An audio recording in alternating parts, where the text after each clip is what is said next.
Question number 6. A body of mass 2 kg is lying on a rough inclined plane of inclination 30 degree. Find the magnitude of force parallel to the incline to make the block move part A up the incline, part B down the incline. Take coefficient of static friction as 0.2. So let's find out what is force downward due to its weight and what is its friction if it is kept without applying the force. So in this direction, weight component will be mg sine theta. So, and friction will be mu mg cos theta. Mu mg cos theta. Let's compare the two. So mg sine theta. Mg sine theta will be equal to m is 2, g is 10, theta is 30 degrees. So sine 30, that is 1 by 2. So this will be 10 Newton. This is downward force. Now let's see what is friction. Friction is mu mg cos theta. Mu is 0.2 into 2 into 10 into cos 30 degree. That is root 3 by 2. So here 2 will cancel out. This will become 2 root 3. Clearly, mg sine theta is larger than friction. It means the body will slip downward without applying any force. So here, answer to second part is 0 force is needed to make the body move down the incline. So for second part, we don't have to find out that. As far as the first part is concerned, we can consider the situation. Suppose we want to make body move up. In that case,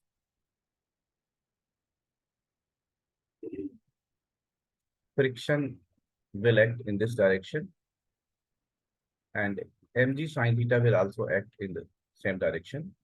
So that force is P. So we can evaluate it.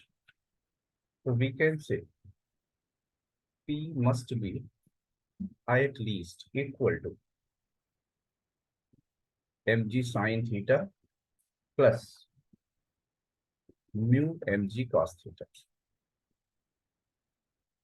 We put these values. We have already evaluated. So that is 10 plus 2 root 3.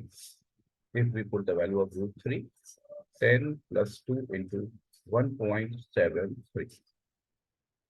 So this will become 3.10 plus 6, 4, 3.4. That is 13.46 Newton is the force, minimum force that will make the body move. Although this force must be greater than this value.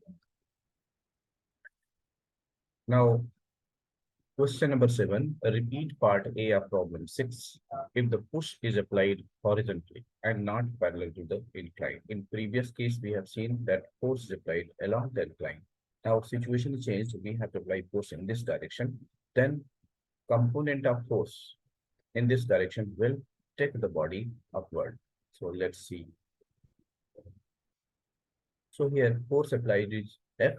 Its a component in this direction is F cos theta. That will cause the motion upward.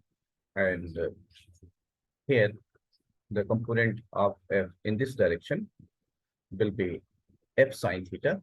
And this is mg, this angle is theta. So mg cos theta will act in this direction. So normal is equal to mg cos theta plus F sine theta. So frictional force, friction will be equal to mu times n.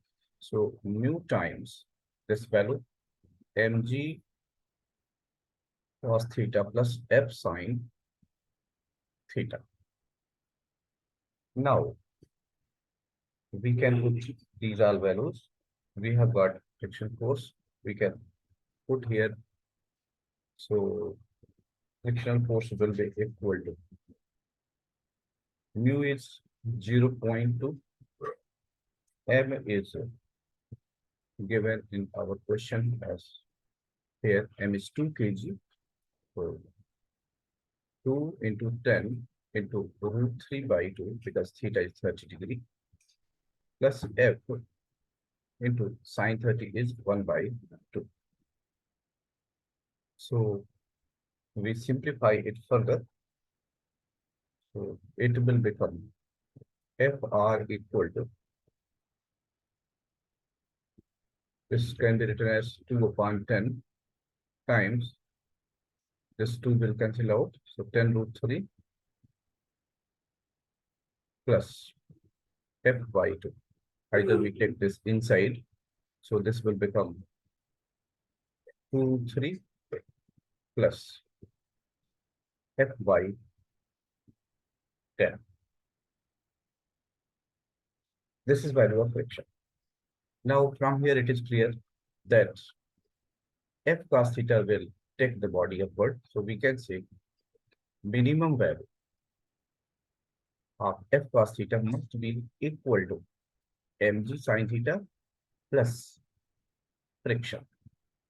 So F cos 30 degree is equal to mg sin 30 degree plus friction. So F will be root 3 by 2, 2 into 10 into 1 by 2 plus friction is 2 root 3 plus F by 10. This will become 10. Now we can write F together. So F common root 3 by 2 minus 1 upon 10 equal to 10 plus 2 root 3. Now it can be simplified. It's a simple mathematical calculation. So I am leaving it here. So you can evaluate. You will get it as 17.57 Newton. And that will be our answer. Now let's go to next question. Next question says, in a children park, an inclined plane is constructed with an angle of incline 45 degree in the middle part. See the figure here, this 45 degree up to here. Find the acceleration of the body sliding on it if the friction coefficient between the cloth of the buoy and the incline is 0.6 and take g equal to 10 meter per second square. So let's evaluate it. So here it says 45 degree. So net force downward will be, friction will act in upward direction. So total situation we can say that suppose was here. Let's redraw the diagram.